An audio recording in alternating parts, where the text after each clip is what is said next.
Okay आज हम discussion करने वाले हैं बेसिकली आपका एंजियोटेंसिनोजन। तो एंजियोटेंसिनोजन में बेसिकली आपको ये जानना होगा कि एंजियोटेंसिनोजन क्या है, कहां से बनता है और इसका फार्माकोलॉजिकल एक्शंस क्या है। देखिए एंजियोटेंसिन से लगभग जो रिलेटेड नाम सुना हम लोगों ने वो हमने रास पाथवे में सुना, रेनिन एंजियोटेंसिन एल्डोस्टेरॉन सिस्टम में, राइट। तो बेसिकली ये वही वाला एंजियोटेंसिन है। एंजियोटेंसिन एंजियोटेंसिनोजेन से इसकी बेसिकली स्टार्टिंग होती है, उसके बाई प्रोडक्ट ब्रेक डाउन होकर एंजियोटेंसिन 1 2 3 4 इस तरीके से बनाते हैं। तो सबसे पहले एंजियोटेंसिन अगर एग्जाम में आता है तो आपको ये लिखना होगा कि एंजियोटेंसिनोजन, एंजियोटेंसिन की बात नहीं कर रहे हैं, angiotensinogen is a protein and example of plasma alpha 2 globulin protein. Plasma alpha 2 globulin protein जैसा कि हमने क्या देखा था ब्रेडिकाइनिन में, राइट। तो same plasma alpha 2 globulin protein का एग्जांपल है क्या, angiotensinogen. Means angiotensinogen is a kind of protein present in the plasma and under the plasma alpha 2 globulin protein. ये बेसिकली जो सिंथेसाइज्ड होती है, मेन सोर्स की अगर बात करें तो ये सिंथेसाइज होती है आपके लीवर से। लेकिन ऐसा नहीं है कि केवल ये लीवर से सिंथेसाइज होती है, ये आपके लीवर से सिंथेसाइज होती है, राइट। किडनीज को सिंथेसाइज करती है, एड्रिनल ग्लैंड से सिंथेसाइज होती है, ब्रेन से, हार्ट से, ब्लड वेसल्स से and even from the adipose tissue. तो सबसे पहले हमने देखा कि एंजियोटेंसिनोजन कहां से आ रहा है, कहां पर प्रेजेंट है, किस प्रोटीन का एग्जाम्पल है। बच्चों एंजियोटेंसिनोजन जब कभी in the presence of, in the presence of क्या, रेनिन, मींस एंजियोटेंसिनोजन रेनिन के प्रेजेंस में। अब रेनिन कहां से आया, juxtaglomerular cell of the kidney से।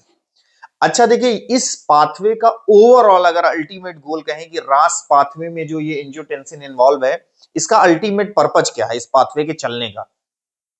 तो ओवरऑल जब कभी ब्लड प्रेशर कम हो, ब्लड वॉल्यूम कम हो, लॉन्ग रन पे, लॉन्ग टर्म पे ये पाथवे एक्टिवेटेड होता है, जिसके अल्टीमेट रिजल्ट में आपका क्या होता है, rise in BP and increase in blood volume होता है।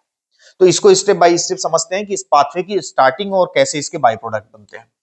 Angiotensinogen plasma alpha 2 globulin, renin आया कहां से, juxtaglomerular cell of the kidney से।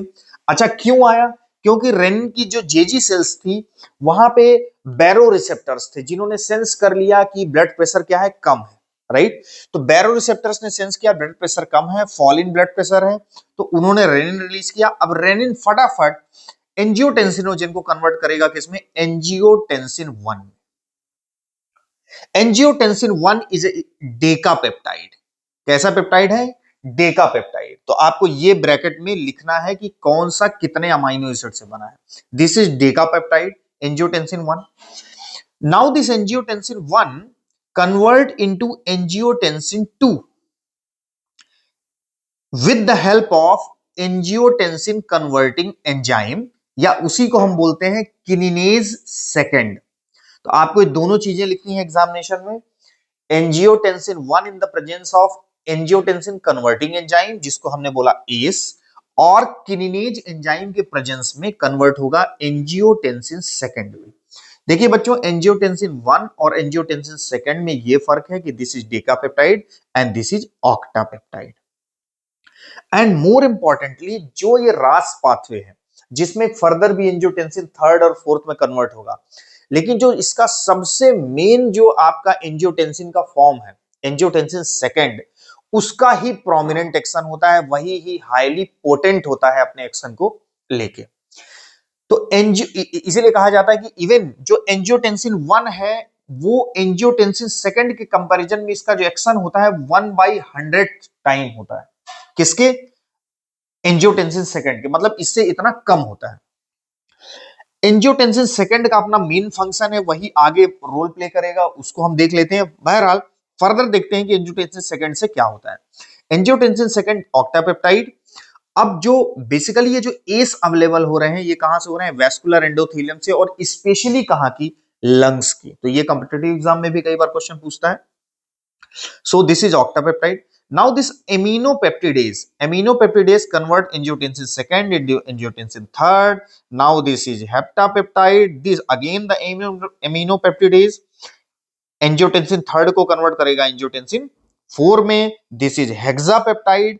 और अब बेसिकली क्या होगा कि यहां पे एंजियोटेंसिन थर्ड और एंजियोटेंसिन फोर्थ को बेसिकली आपका ये क्या करेगा, एंजियोटेंसिनेजेस, कौन से एंजियोटेंसिनेजेस क्या कर देंगे, ब्रेक कर देंगे, इनएक्टिव फ्रेगमेंट इनका बनेगा। तो बहरहाल इनका जो सबसे मेन इंपॉर्टेंट है एंजियोटेंसिन सेकंड। देखिए ये फर्दर क्या करता है, ये 3 तरीके से रोल प्ले कर रहा है। Number 1 direct vaso constricting agent.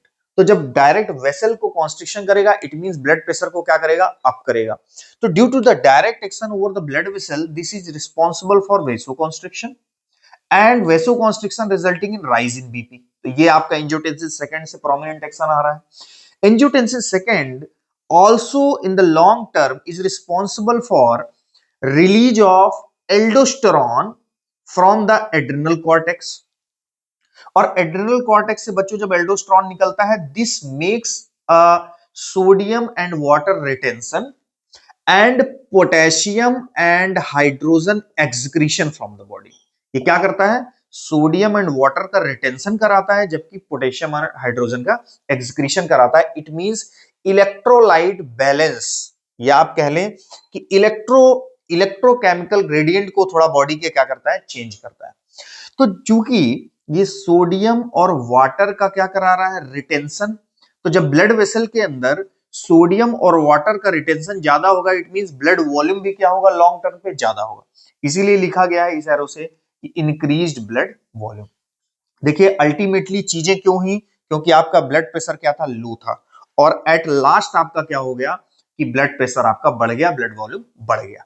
अब यही चीज आप ऐसे भी दिखा सकते हो कि जब ये चीजें होंगी तो ये अब इस पे माइनस का साइन, कि जब ये चीजें बढ़ेंगी तो रेनिन का रिलीज क्या होगा, कम होगा, मींस ये रेनिन के रिलीज को रेगुलेट करेंगे।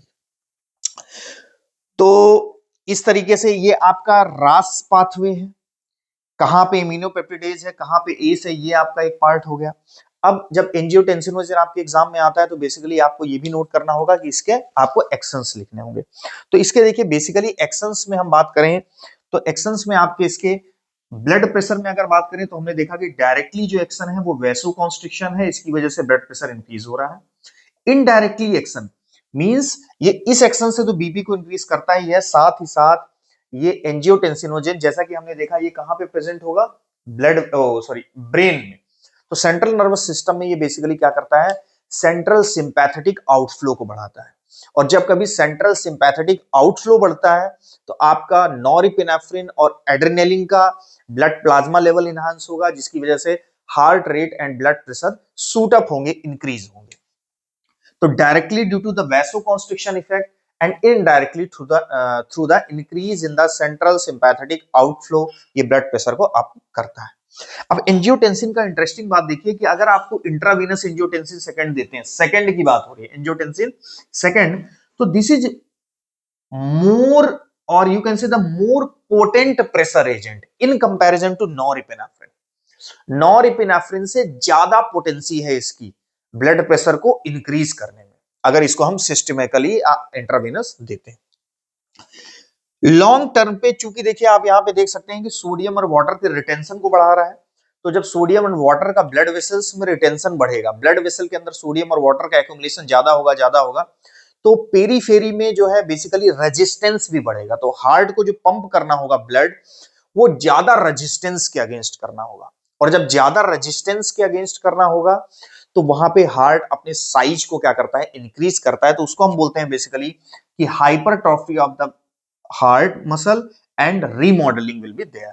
सो द एंजियोटेंसिन ब्लड प्रेशर को किस तरीके से करके आपका अल्टीमेटली हाइपरट्रॉफी और रीमॉडलिंग में भी रोल प्ले करता है। एड्रेनल कॉर्टेक्स की अगर हम बात करें तो यहां पे हमने देखा किसके रिलीज को बढ़ा रहा है, एल्डोस्टेरोन सिंथेसिस एंड रिलीज को, जो कि बेसिकली सोडियम एंड हाइड्रोजन वो सोडियम एंड वाटर के रिटेंशन को बढ़ाते हैं, रीएब्जॉर्प्शन को। किडनी में सोडियम एंड वाटर का रीएब्जॉर्प्शन, पोटेशियम हाइड्रोजन का एक्सक्रीशन पढ़ लिए। सीएनएस में बेसिकली, सीएनएस में अगर देखें तो एंजियोटेंसिन सेकंड जो होता है ये आपका ड्रिंकिंग बिहेवियर को बढ़ाता है। ड्रिंकिंग बिहेवियर, आप ज्यादा से ज्यादा पानी पीने की आपकी इच्छा होगी, तो इंड्यूस करता है drinking behaviour. And one more thing, increase करता है एंटी डायूरेटिक हार्मोन। अब जितना ज्यादा एंटी डायूरेटिक हार्मोन रिलीज होगा मींस डायूरेसिस की मैकेनिज्म उतनी कम होगी। इट मींस प्लाज्मा वॉल्यूम धीरे धीरे क्या होगा, एक्सपैंड होगा। तो इसको हम बोलते हैं प्लाज्मा वॉल्यूम क्या करता है, एक्सपेंशन करता है सीएनएस इफेक्ट के थ्रू, सेंट्रल नर्वस सिस्टम के थ्रू। तो ये बेसिकली आपका ये लॉन्ग रन फिनोमेना है। इस तरीके से आपका ये एंजियोटेंसिन का ये एक्शन है। तो बेसिकली आपके एग्जामिनेशन में अगर एंजियोटेंसिन आता है, देखिए एग्जामिनेशन में आपके एंजियोटेंसिनोजन या तो बेसिकली ब्रेडिकाइनिन, ये ज्यादा इंपॉर्टेंट है। और देखिए आ तो कुछ भी सकता है। तो सब इसके बाद हम बात करेंगे सब्सटेंस पी की। तो this is all about the pharmacology and the angiotensin, renin angiotensin aldosterone system, जहां पे एंजियोटेंसिन का रोल है। Thank you very much.